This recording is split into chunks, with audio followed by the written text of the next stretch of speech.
For centuries, humans have positioned themselves at the top of the food chain, the undisputed rulers of the natural world. But every now and then, nature sends a reminder that our dominance is not absolute.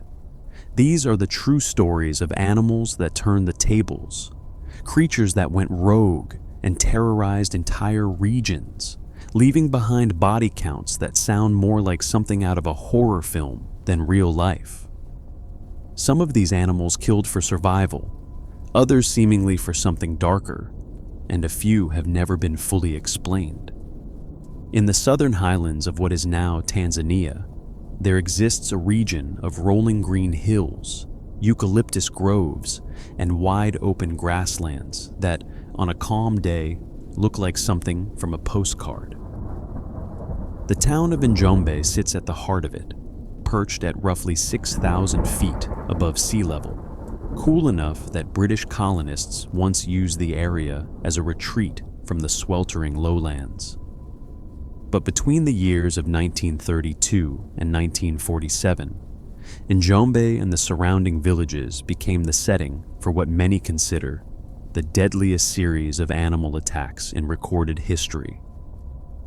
A pride of lions, numbering as many as 15 at their peak, settled into the region and began hunting the one prey that was both plentiful and easy to catch: people. To understand how it started, you have to go back to the decisions made by the colonial government. In the early 1930s, a devastating cattle plague called rinderpest was sweeping through East Africa. It tore through herds of cattle and wild ungulates alike, wiping out buffalo, wildebeest, and other large herbivores that lions depended on for food. The British authorities, in an effort to contain the disease, ordered a massive culling of wild game across the region. Thousands of animals were shot and left to rot. The idea was to create a buffer zone, a dead space between infected and uninfected herds, but the unintended consequence was catastrophic. By stripping the landscape of its natural prey, the colonial government had essentially set the dinner table for the lions to find a new food source. And they did. The pride that settled into the Njombe area didn't behave like normal lions. They hunted during the afternoon, not at night, which was deeply unusual. Most lion attacks on humans throughout history have occurred under the cover of darkness, when people are sleeping and vulnerable. But these lions operated in broad daylight, approaching villages while people were still going about their daily routines, working in fields, walking between settlements, gathering firewood. Then, under the cover of night, the pride would travel. They were reported to cover distances of 15 to 20 miles in a single night, moving from village to village in what almost seemed like a calculated rotation. By the time the people of one village had organized a response, the lions had already moved on to the next, striking communities that had no warning at all. George Rushby, the British game warden who was eventually tasked with stopping the carnage, later wrote that the Tsavo man-eaters, perhaps the most famous man-eating lions in history, were nothing compared to what he encountered in Njombe. The Tsavo lions had killed dozens. These lions, Rushby believed, were responsible for as many as 1,500 deaths over a span of roughly 15 years. Now, that number has been disputed by modern researchers. Craig Packer, one of the foremost lion experts in the world, has studied the Njombe case extensively and believes the true number is likely lower, though still staggering. Packer has pointed out that during the same period, a phenomenon known as lion men was occurring in the region. These were hired assassins, sometimes acting under the direction of local power brokers, who would murder people and then use metal hooks and curved knives to tear open the bodies, making the wounds look like the work of a lion. So, the kill count attributed to the pride likely includes a number of human murders, disguised as animal attacks. But even with that complication, the lion attacks were very real and very deadly.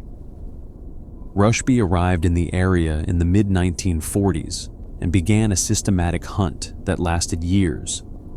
He described finding villages where entire families had been dragged from their homes. In some cases, the lions had become so emboldened by their success that they barely reacted to the presence of people at all. They had lost all fear of humans, which is one of the most dangerous things that can happen with a large predator. A lion that fears people will retreat when confronted. A lion that sees people as food will charge. Rushby's campaign to eliminate the pride was grueling. He tracked the lions across hundreds of square miles of bush, setting traps, staking out water holes, and following their trails through the tall grass. The pride had fragmented somewhat by the time he arrived, with individual lions splitting off and hunting alone or in smaller groups, which made them harder to track. One by one, Rushby and his team killed them. It took years. Some of the lions were shot at close range. Others were tracked for days before Rushby could get a clear shot. By 1947, the last of the Njombe lions had been put down, and the killing finally stopped. What made the Njombe pride so terrifying wasn't just the body count. It was the way they seemed to adapt. They learned where people were most vulnerable. They rotated their attacks to avoid organized resistance. They hunted in daylight when people felt safest, and they traveled vast distances to stay ahead of the hunters pursuing them. Whether the death toll was truly 1,500 or something lower, the Njombe man-eaters remain the most prolific pride of man-eating lions ever documented, a grim reminder of what happens when you strip an apex predator of its natural food and leave it surrounded by the only prey that remains. Roughly 3 decades before the Lions of Njombe began their killing spree, a different kind of terror had been unfolding on the other side of the Indian Ocean, in the dense forested foothills of the Himalayas. This was not a pride of animals working in coordinated fashion. This was a single creature, one solitary Bengal tigress, and she would go on to become the deadliest individual man-eating animal in recorded history.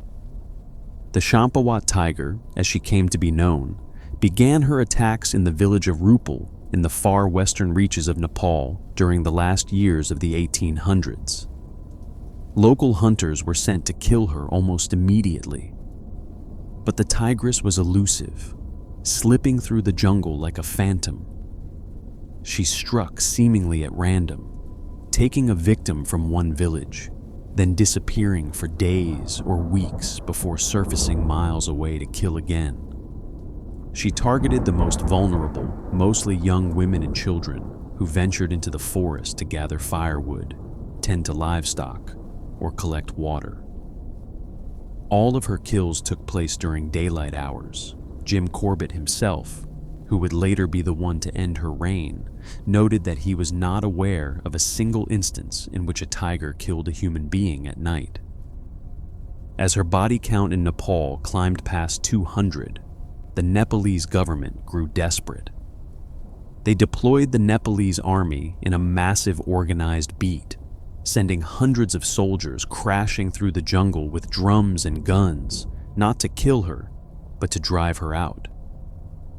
And it worked.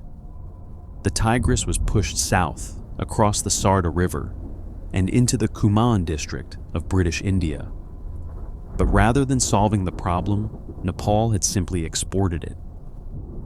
Once in India, the Champawat tiger established a new and even larger territory, with the town of Champawat roughly at its center. She adapted her strategy with an intelligence that unnerved everyone who tracked her. She would kill in one village, then travel as far as 20 miles in a single day to strike another community that had no idea she was coming. By spacing her attacks across such a wide area, she made it nearly impossible for any single village to mount an effective defense. Life across the Kumean hills ground to a halt. Men refused to leave their homes after hearing her roar echoing through the valleys. Fields went unworked. Roads went untraveled. Entire communities sealed themselves inside. By 1907, the tigress had doubled her Nepal tally, and her total number of confirmed kills stood at an almost unbelievable 436 human beings. That number made her not just the deadliest tiger in history, but the deadliest single animal of any species ever recorded. It was at that point that Charles Henry Berthoud, the deputy commissioner of Nainital, turned to the one man he believed could end it. That man was Jim Corbett. Corbett was 31 years old at the time and had no experience hunting man-eaters. He was a railway worker by profession, born and raised in the hills of Kumean, but he had spent his entire life in the jungle, tracking alongside indigenous hunters, learning to read animal signs the way most people read words on a page. He could imitate the grunts of a leopard or the chuffing of a tiger with such accuracy that it reportedly sent shivers through dinner party guests. But the Champawat tiger would be his first true test. When Corbett arrived in the region, he found a landscape paralyzed by fear. The tigress had just killed again a 16-year-old girl named Premka Devi from the village of Fungar near Champawat. Following the trail of blood she had left behind, Corbett tracked the tigress to the remains of her latest victim.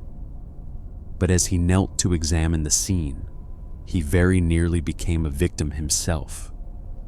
The tigress had circled back and was stalking him from the undergrowth. Only 2 hastily fired shots from his rifle scared her off. It was a lesson that stayed with him for the rest of his career. With a man-eater, the hunter can become the hunted in an instant. The final confrontation came 2 days later.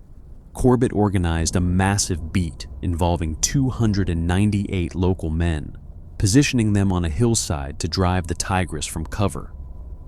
The plan worked. The tigress broke from the tree line, and Corbett took his shots. His first round hit her in the chest. The second struck her shoulder. But the tigress kept coming, charging directly at him. Out of cartridges for his rifle, Corbett grabbed a borrowed gun and fired a final shot that hit her in the foot, stopping her dead just 20 feet from where he stood. When Corbett examined the body, he discovered the reason the tigress had become a man-eater in the first place. The upper and lower canine teeth on the right side of her mouth were shattered, the upper one broken in half, the lower one snapped down to the bone. Corbett believed the damage was the result of an old gunshot wound, likely from a hunter who had tried to kill her years earlier and failed. With her teeth ruined, she could no longer bring down her natural prey, the deer and wild boar that a healthy tiger would normally hunt. Desperate and in pain, she had turned to the only prey she could still overpower: human beings. The killing of the Champawat tiger made Corbett famous overnight. He was presented with a rifle by the Lieutenant Governor of the United Provinces, a weapon he would carry for the rest of his hunting career. But the experience also planted the seed of something deeper in Corbett.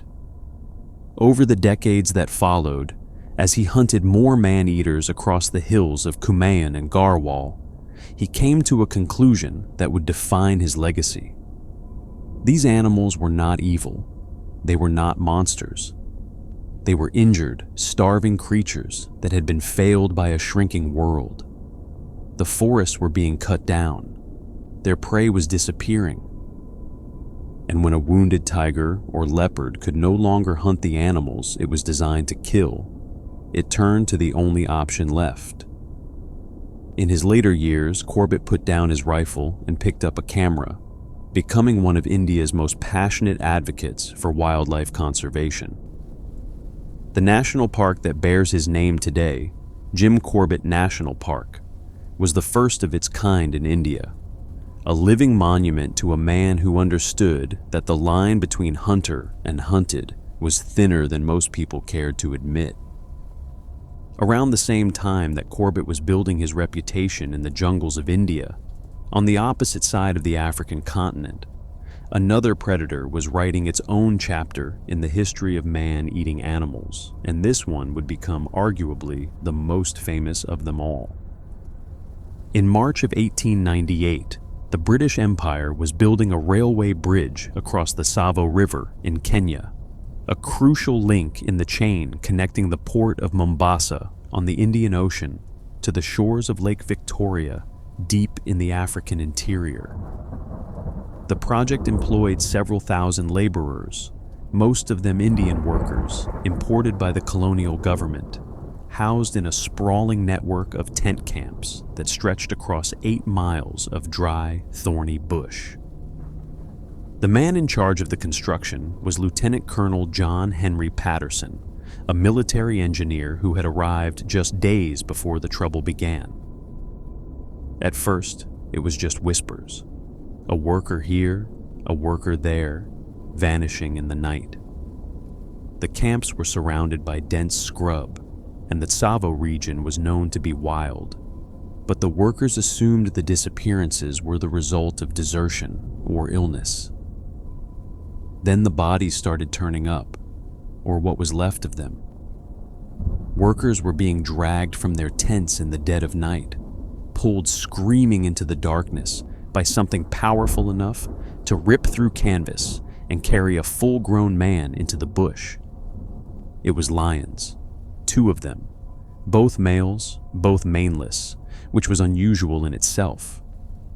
Most male lions develop thick manes as they mature, but the Tsavo lions were sleek and muscular, almost ghostly in their appearance. The workers began calling them the Ghost and the Darkness, and within weeks, the camps were gripped by a terror that bordered on hysteria. The lions didn't just hunt at the edges of the camp. They came right into the center, prowling between the tents, selecting their victims almost at leisure. Patterson described the atmosphere in his later book, The Man-Eaters of Tsavo, in terms that read more like a horror novel than a military memoir.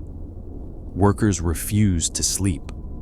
Some climbed into the trees, lashing themselves to branches with rope. Others built bomas, thick fences of thorny acacia brush around their tents, but the lions found ways through or over these barriers with what seemed like casual ease. The sound of a man being dragged away in the night, the screaming that faded into silence, became a recurring nightmare that played out across the camp on a near-nightly basis. The attacks grew bolder. Patterson wrote that the lions would sometimes pause just outside the circle of firelight, their eyes reflecting the flames, as if deliberately taunting the men inside. One night, even the district officer, a man named Whitehead, narrowly escaped death when one of the lions attacked his camp. His assistant, Abdullah, was killed in the assault, while Whitehead himself escaped with 4 deep claw marks raked down his back. As the death toll mounted, hundreds of workers simply fled. Construction on the bridge ground to a halt. The British colonial administration, which had invested enormous sums in the railway project, was forced to intervene. Armed soldiers, known as sepoys, were dispatched to reinforce the camps, and Patterson was given explicit orders to deal with the lions personally. Patterson tried everything. He built elevated shooting platforms. He set traps. He used dead workers' bodies as bait, a grim but pragmatic decision.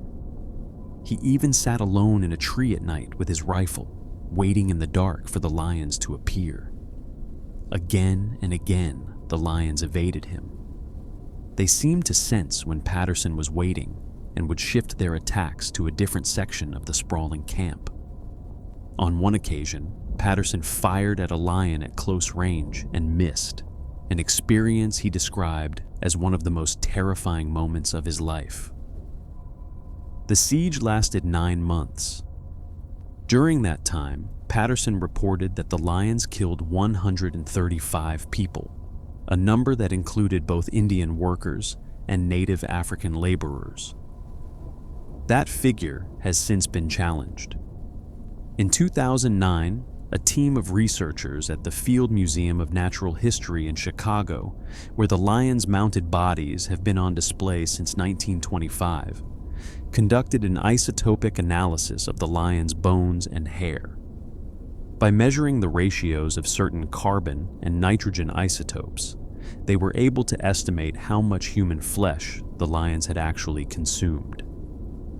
Their conclusion was that the lions ate approximately 35 people, with one lion being responsible for the lion's share of the killing, consuming roughly 25 victims, while the other ate about 11.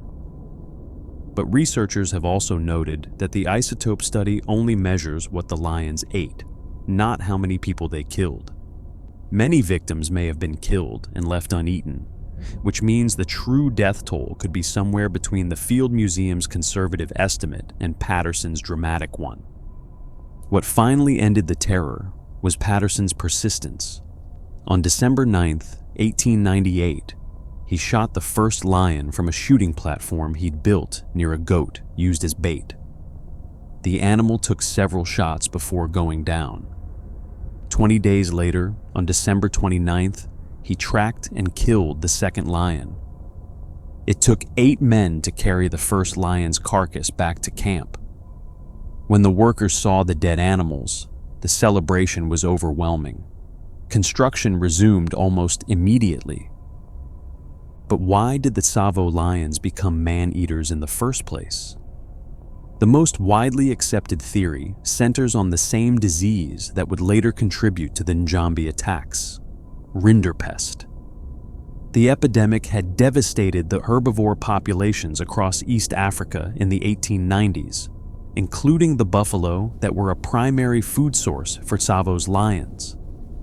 With their natural prey decimated, the lions turned to other options. Additionally, Tsavo had long been a crossing point for slave caravans heading to the coast, and for centuries, the bodies of enslaved people who died along the route had been left where they fell. Some researchers believe the lions may have developed a taste for human flesh by scavenging these corpses long before the railway workers arrived. Recent DNA analysis from hair extracted from the lion's teeth confirmed that the pair had eaten not only humans, but also giraffes, waterbuck, zebras, oryx, and wildebeest, suggesting they were opportunistic feeders driven by desperation rather than preference. One of the lions also had severe dental damage, much like the Champawat tiger, which may have made it difficult for him to bring down larger, faster prey. The Tsavo man-eaters remain among the most studied predatory animals in history. They have been the subject of 3 films, countless books, and more than a century of scientific research. But perhaps the most lasting image is the one Patterson himself described: 2 ghostly, maneless shapes slipping through the darkness of the African night, moving among the tents of sleeping men, choosing who would live and who would not. Now, if the Tsavo lions and the Njombe pride represent animals driven to man-eating by ecological desperation, the next creature on this list defies easy explanation entirely. Because unlike the lions of Africa or the tigers of India, no one has ever been entirely sure what it was. In the summer of 1764, in the remote rural province of Gévaudan in south-central France, a young woman was tending cattle near the edge of the Mercoeur forest when something came charging out of the trees. She described it as being like a wolf, yet not a wolf. It was enormous, roughly the size of a calf, with a broad chest, a massive head full of teeth, and fiery, reddish eyes. Its fur was tawny with dark streaks, and a dark line ran along the length of its spine. The creature moved with terrifying speed, sprinting across the open field directly toward her. She would have died, but the bulls in her herd charged the animal, driving it back into the forest. She survived, but the beast would not be denied for long. On June 30th, 1764, the first confirmed fatal attack occurred.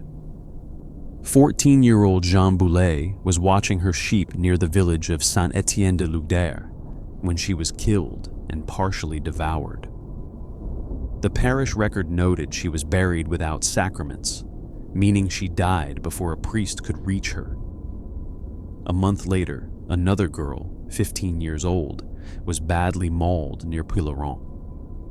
She barely survived long enough to give a description that matched the first witness's account.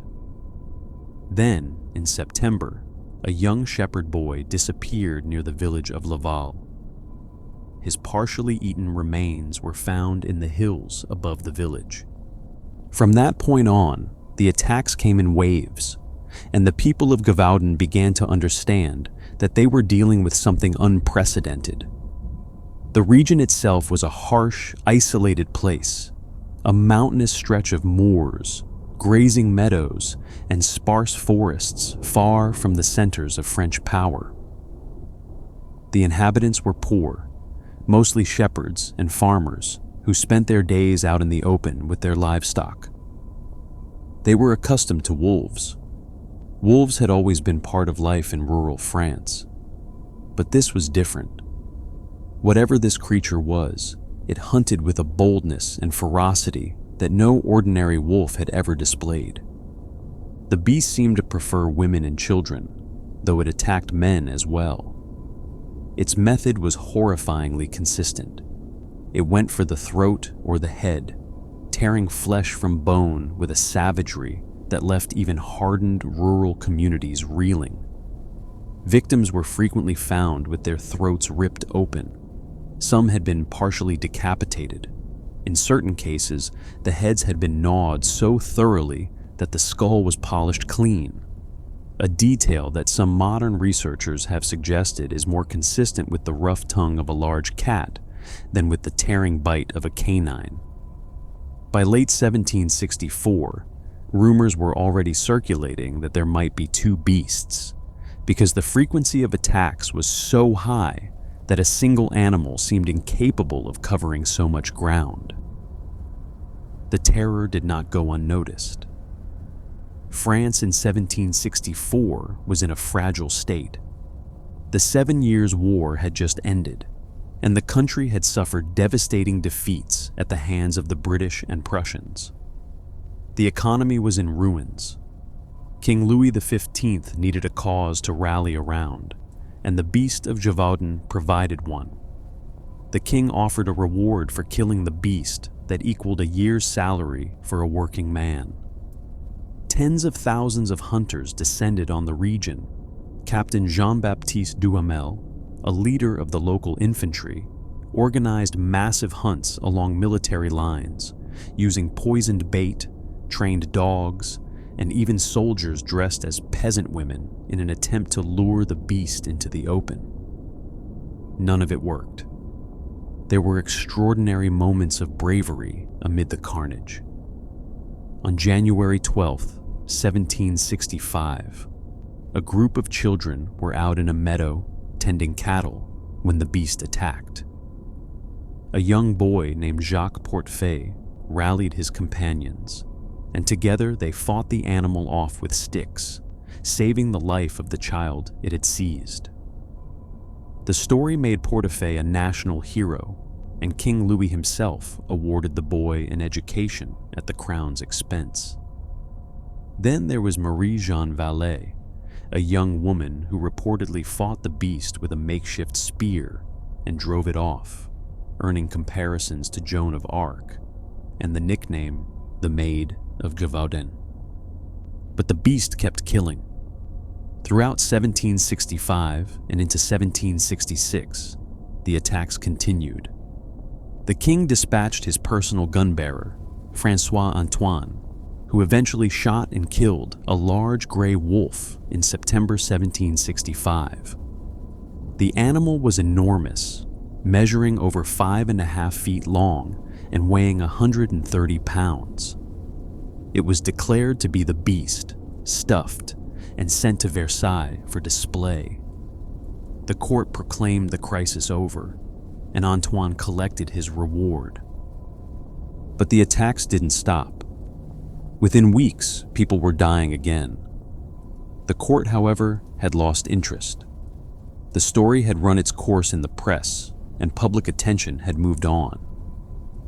It fell to a local nobleman, the Marquis d'Apcher, to organize another hunt. And on June 19, 1767, a local hunter named Jean Chastel finally brought down an animal at a place called Saône d'Auvers. Chastel shot the creature during a communal hunt, and according to local legend, he had his musket balls blessed by a priest before loading them, a detail that is only added to the mystique. When the animal was cut open, human remains were found in its stomach. After Chastel's kill, the attack stopped permanently. So what was the Beast of Gévaudan? The honest answer is that no one knows for certain, even after more than 250 years. A 1987 academic study estimated there had been 210 total attacks, resulting in 113 deaths and 49 injuries, with 98 of those killed being partially eaten. The autopsy of the animal Chastel killed described it as wolf-like, but larger than any wolf previously seen in the region. Modern theories range from an unusually large wolf, or pack of wolves, to a wolf-dog hybrid, to a striped hyena escaped from a private collection, to an immature male lion. One biologist has argued that many of the beast's described characteristics, including its reddish fur, dark stripe, use of claws, preference for attacking throats, and habit of leaving polished skulls behind, are more consistent with a young lion than any canine. Others have pointed to the suspicious behavior of Chastel and his family, suggesting that a human may have been involved in training an animal to attack.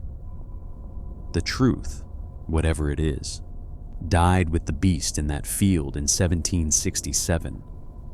But the fear it left behind was very real. Across the world, and roughly a century and a half later, in the same misty hills of northern India, where the Champawat tiger had once terrorized the countryside, another predator was building a body count that rivaled even the great tigress. But this time, the killer was smaller, stealthier, and far more difficult to track. The Panar leopard haunted the villages of the Almora district in the Kumaon division of what is now Uttarakhand. Unlike the Champawat tiger, whose story played out in the early years of the 20th century before an audience of terrified but well-documented colonial officials, the Panar leopard operated in the shadows, in remote hill villages where record-keeping was sparse and news traveled slowly. What is known is that this single male leopard killed over 400 people, making it the deadliest leopard in recorded history. To put that number in perspective, consider that a leopard is significantly smaller than a tiger. An adult male Indian leopard might weigh between 100 and 170 pounds, compared to a male Bengal tiger that can exceed 500. Leopards compensate for their size with extraordinary stealth, agility, and cunning. They are ambush predators, capable of approaching their prey in near total silence and striking with explosive speed. A leopard can carry a carcass twice its own weight up into the branches of a tree to keep it safe from scavengers. One experienced hunter once remarked that if a leopard were the size of a lion, it would be 10 times more dangerous. The Panar leopard is believed to have acquired its taste for human flesh through a grim chain of circumstances. During the early 1900s, a severe cholera epidemic swept through the Kumaon Hills. The death toll was devastating, and in many villages, the bodies of the dead were not properly cremated. Instead, they were left at the edges of settlements or dumped in shallow graves, providing an easy food source for scavengers, including leopards. Researchers believe the Panar leopard began by feeding on these corpses and gradually transitioned to actively hunting living people. Once a large predator crosses that threshold, once it learns that humans are viable prey, it rarely goes back. The leopard's method was textbook predation, refined to a horrifying degree. It struck at night, slipping into villages with a silence that earned leopards the reputation of being the most dangerous of all large cats to hunt. It took its victims from their beds, from cooking fires, from the doorsteps of their own homes. Unlike a tiger, which relies on power and speed, a leopard relies on invisibility. Many of the Panar leopard's victims never saw what killed them. Jim Corbett was again the man who ended the killing. By 1910, Corbett had already established his reputation with the Champawat tiger and was the obvious choice when the colonial authorities needed someone to deal with the Panar leopard. But the hunt was far more difficult than his pursuit of the tigress. A tiger, for all its stealth, is a massive animal that leaves clear tracks and can be flushed from cover with a large enough beat. A leopard is a phantom. It moves through terrain that would stop a tiger, climbing sheer rock faces, squeezing through gaps in boulders, vanishing into thickets so dense that a man couldn't follow even on hands and knees. Corbett's first attempt to kill the Panar leopard in the spring of 1910 was unsuccessful. He was forced to abandon the hunt due to work obligations at his railway posting. He returned in September of that year and resumed the pursuit. For days he tracked the leopard through the hills, following signs that only a man of his experience could read. A scuff mark on a rock, a bent blade of grass, the faintest trace of a paw print in the dust. On the night he finally found it, Corbett was hunting by torchlight in dense jungle. He fired into the darkness, wounding the animal. Then, following the blood trail with nothing but his electric torch and his nerve, he tracked the injured leopard through the black forest until he was close enough for a killing shot. For a man hunting a wounded leopard at night, in the animal's own territory, the margin between success and death was paper thin. The Panar leopard's 400 confirmed kills make it the deadliest leopard ever recorded. But like the Champawat tiger, its story is ultimately one of ecological tragedy. The leopard didn't choose to become a man-eater. A disease epidemic created the conditions, and the animal simply adapted. From the jungles of India, our attention now shifts to a very different kind of water and a very different kind of predator. This one doesn't stalk through forests or charge across grasslands. It waits.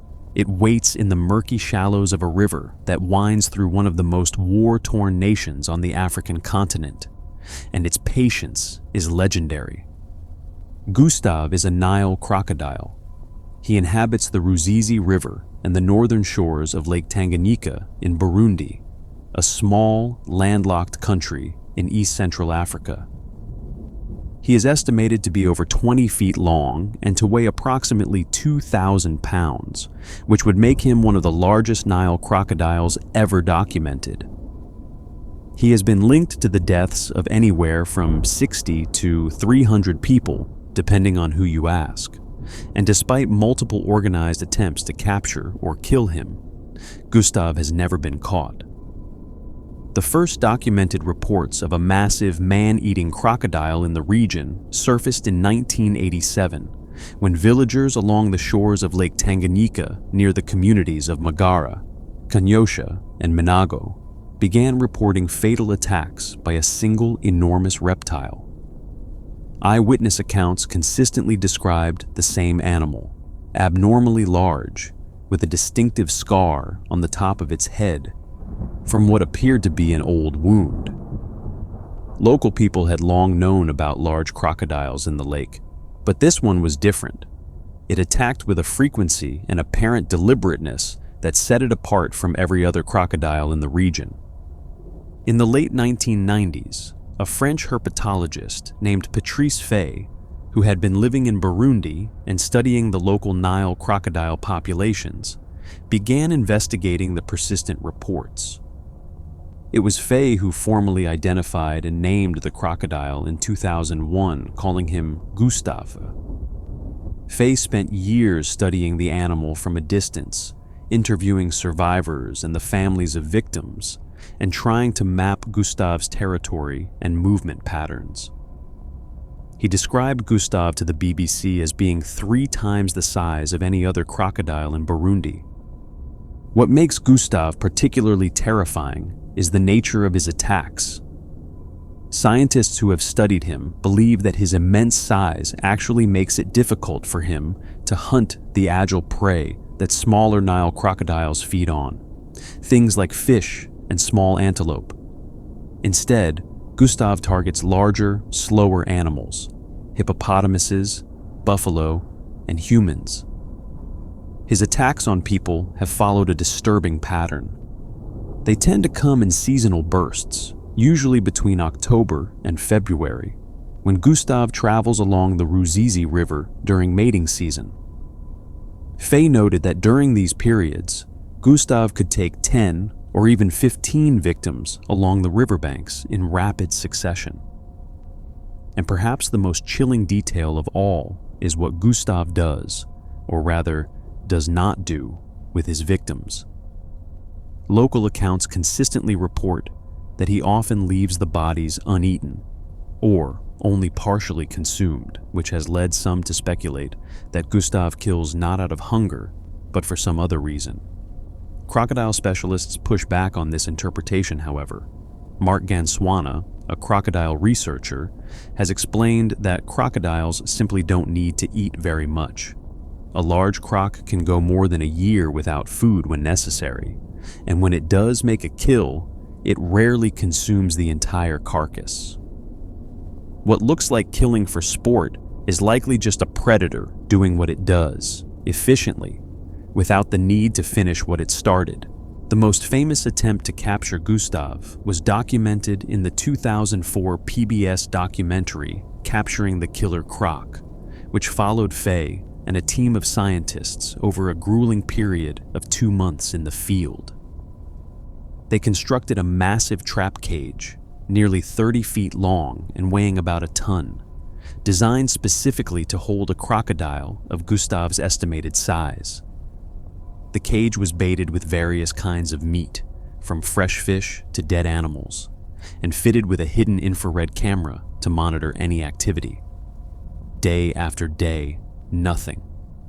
The bait rotted in the tropical heat. The camera recorded hours of empty footage. The river flowed past as though Gustave didn't exist. The team then installed 3 giant snares on strategic riverbanks, hoping to catch the crocodile as it hauled itself out of the water to bask in the sun. But while smaller crocodiles stumbled into the traps, Gustave avoided them all with what the team described as an almost preternatural awareness of human interference. In a moment of desperation, the team even enlisted the help of a local shaman, whose ritual sacrifice of his own pet dog was meant to compel Gustave into the cage. The dog escaped. The crocodile did not appear. In their final week, with escalating civil conflict in Burundi forcing them to leave the country, the team placed a live goat inside the cage as a last resort. That night, a violent thunderstorm struck the region. The camera malfunctioned. When the team returned the next morning, hearts pounding, the cage was partially submerged in floodwater and the goat was gone. Whether Gustave had taken the goat, whether the rising waters had allowed it to escape, or whether some other predator was responsible, no one could say. The team left Burundi without their prize, and Gustave remained a free animal. Gustave carries at least 3 bullet wound scars on his body and has a deep wound on his right shoulder blade, evidence of the many attempts locals have made to kill him with firearms, and even, according to some reports, with military weapons. None of these attempts have succeeded. The last confirmed sighting of Gustave was in 2015, when a local resident reportedly saw him dragging the carcass of an adult buffalo into the river. In 2019, a travel writer reported being told that Gustave had been killed, but no body has ever been produced, and no evidence has been presented to confirm this claim. He may be dead. He may have simply retreated to a deeper, more remote part of the lake.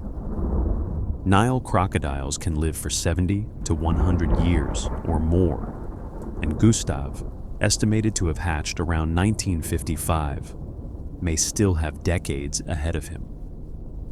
As one crocodile expert put it, it is difficult to confirm that he is dead because nobody seems to have bragged about having killed him, and his territory is immense, virtually the whole of Lake Tanganyika and its tributaries. Whether Gustave is alive or dead, his legend endures. He inspired the 2007 horror film Primeval, has been the subject of countless documentaries and articles, and remains one of the most feared animals in Central Africa. For the people who live along the shores of the Ruzizi River, he is not a legend. He is a memory, a scar, a name whispered as a warning to children who wander too close to the water's edge. Far from the tropical rivers of Africa, on the northernmost island of Japan, there is a place where, even today, the memory of what happened is preserved in wood and stone. The village of Sankebetsu on the western coast of Hokkaido was once a frontier settlement, a cluster of rough-hewn farmhouses carved from the wilderness by pioneers who had come north to tame the land. In December of 1915, the land tamed them. The Sankebetsu brown bear incident is recognized as the worst bear attack in Japanese history. Over the course of 6 days, a single Ussuri brown bear, a massive subspecies native to northeastern Asia, killed 7 people and injured 3 more in a series of attacks that read like the plot of a survival horror film. The bear, which the locals would come to know as kesagaki, meaning the diagonal slash from the shoulder, after a distinctive white marking on its chest, was estimated to weigh around 749 pounds and stood nearly 9 feet tall. But what made kesagaki truly terrifying was not its size. It was its persistence, its cunning, and its apparent refusal to stop. The trouble began in mid-November of 1915, when the bear first appeared at the home of the Ikeda family. The encounter was brief and seemingly harmless. The bear took some stored corn and fled when the family's horse panicked. Bears were not uncommon in Hokkaido's frontier settlements, and the incident was dismissed as a nuisance. But the bear came back. On November 20th, it reappeared at the Ikeda farm. The family called in 2 professional bear hunters, known as matagi, from neighboring villages. When the bear returned again on November 30th, the hunters fired at it but failed to deliver a killing blow. The next morning, they followed the blood trail into the forest toward Mount Onishika, but a snowstorm forced them to turn back. The hunters assumed that the wounded animal would retreat deeper into the mountains to die. They were wrong. On December 9th, 1915, at around 10:30 in the morning, kesagaki appeared at the home of the Ota family. Inside were Abe Mayu, a 34-year-old farmer's wife, and Hasumi Mikio, a 6-year-old boy the family was fostering. The bear killed the child first, biting into his head. Mayu fought back, throwing firewood at the animal, but the bear overpowered her, dragged her from the house, and carried her into the forest. Contemporary accounts described the scene inside the Ota house as resembling a slaughterhouse, with blood pooling on the floor and splattered across the walls. The next morning, a search party of 30 men entered the forest to recover Mayu's remains and kill the bear. They had advanced barely 150 meters when they encountered Kesagaki. 5 men fired, but only 1 round hit the animal. The enraged bear retreated, and the men found Mayu's body cached beneath a thin layer of snow at the base of a fir tree.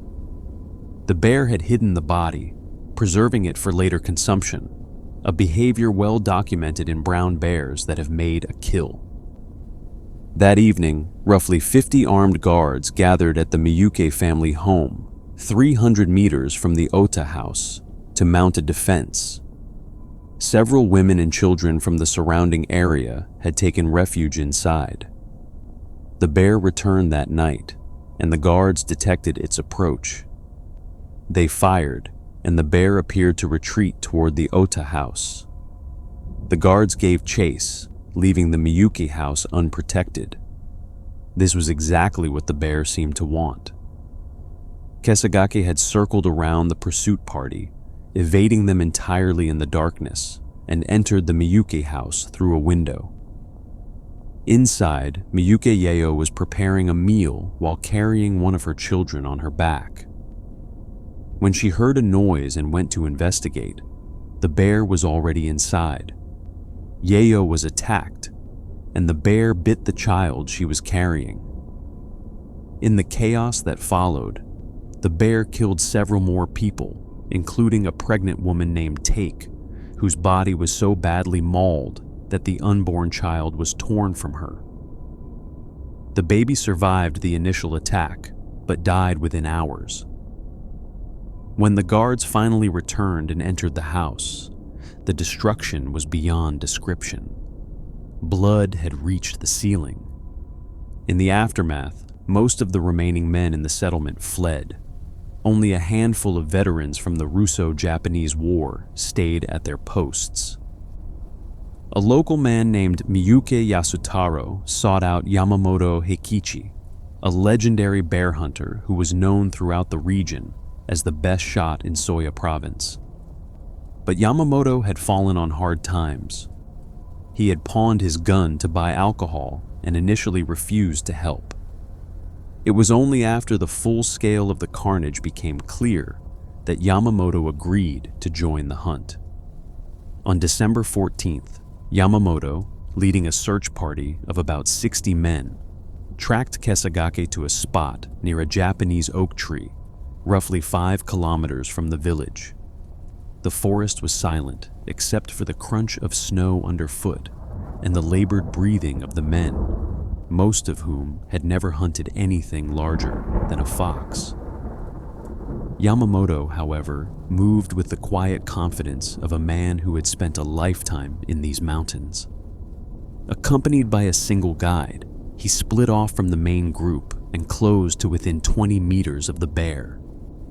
He could see it beneath the tree, massive and dark against the white snow. He raised his rifle and fired 2 shots in quick succession, one to the heart and one to the head. Kesagake collapsed. It did not rise again. A necropsy of the animal confirmed human remains in its stomach, proving beyond all doubt that this was the bear responsible for the attacks. The bear weighed 749 pounds and measured nearly 9 feet in length. It was one of the largest Ussuri brown bears ever recorded in Hokkaido. Yamamoto, who had spent much of the previous years in a haze of alcohol and poverty, was briefly hailed as a hero. The Hokkaido government presented him with a military uniform and hat as a reward, which he never wore. On the night of the killing, he was drinking at the Sankebetsu Youth Center when the village mayor attempted to hand him a collection of money gathered from the grateful villagers. Yamamoto, reportedly deep in his cups and agitated, refused the money and fired his gun into the roof. He was a complicated man who had saved an entire community, and he spent the rest of his life living quietly in the mountains, where he reportedly killed over 300 bears before his death in 1950. In the aftermath, the village of Sankebetsu was effectively abandoned. Most families left, and the settlement became a ghost town. The son of the village mayor, a boy named Okawa Haruyoshi, who was 7 years old at the time of the attacks, grew up to become a bear hunter himself. He swore an oath to kill 10 bears for every victim, and by the time he retired at the age of 62, he had killed 102. Today, a memorial stands at the site where Kesagake was killed, and a reconstruction of the Ota family home has been built as a reminder of what happened during those 6 terrible days in December 1915. While the Sankebetsu incident is the most well-known bear attack in Japanese history, it was not the only time that animals terrorized frontier communities in ways that seemed to defy the natural order. In the frozen landscape of Finland, just 3.5 decades earlier, a different kind of predator was preying on the most vulnerable members of society, and the pattern of its attacks was disturbing enough to haunt the country for generations. Between 1880 and 1882, in the region surrounding the city of Turku in southwestern Finland, a pack of wolves began killing children. Not livestock, not adults working in the fields. Children, specifically children, aged between 2 and 10 years old. Over the span of roughly 2 years, 22 children were taken and killed by this pack, which is believed to have consisted of 3 wolves, including a bonded alpha pair and a younger subordinate. Finland in the 1880s was still largely a land of endless forests and scattered farming communities, a harsh landscape where winter lasted months and darkness arrived early. Children worked outdoors from a very young age, tending animals, fetching water, and running errands between homesteads that were sometimes separated by miles of empty woodland. Wolves had been present in Finland for centuries, and attacks on humans, while certainly not unheard of, were considered rare enough to be exceptional. What set the Turku wolves apart was their disturbing and consistent targeting of the smallest and most defenseless members of the community. The wolves seemed to understand, whether through learned behavior or sheer predatory instinct, that children were easier targets than adults, and they struck again and again during the hours when children were most likely to be outdoors and unaccompanied.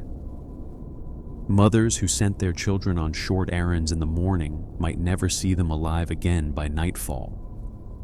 The attacks created a climate of paralyzing dread across the farming communities, where the very rhythms of daily life required children to be outside, exposed, and vulnerable. Modern researchers at the University of Oulu have studied hair samples from one of the wolves, which was killed in early 1882 and preserved in a school in Turku.